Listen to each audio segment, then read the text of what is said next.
Maligayang araw sa ating lahat at welcome back na naman dito sa aking munting channel. Panibagong araw, panibagong video na naman tayo. Sa araw na ito ay may ituturo ako sa inyo na simpleng gabay at simpleng pamamaraan. At kung baguhan ka sa channel na ito, ay huwag kalimutang mag-subscribe at i-click ang notification bell para lagi kayong updated sa mga bago kong videos na i-upload. Makukuha mo siya at mapapasayo na. Gawin mo lang ang spell na ito. Sundin ang lahat ng bawat hakbang.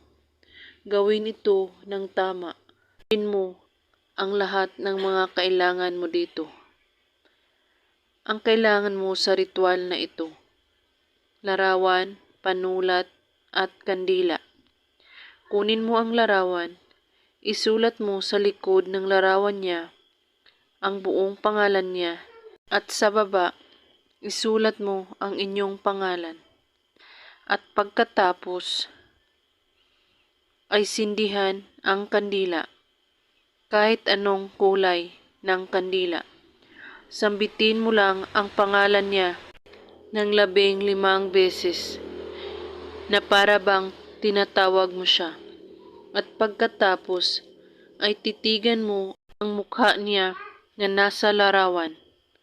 At pagkatapos, patakan mo ang kanyang mukha ng kandila hanggang ito ay maubos.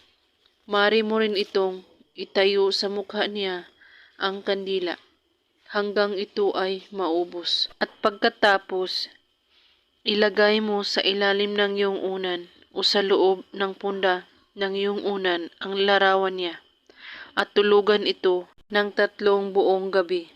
At kailangan walang makakaalam sa inyong ginagawa at huwag po ninyong ipagamit sa iba ang inyong unan, kundi kayo lang.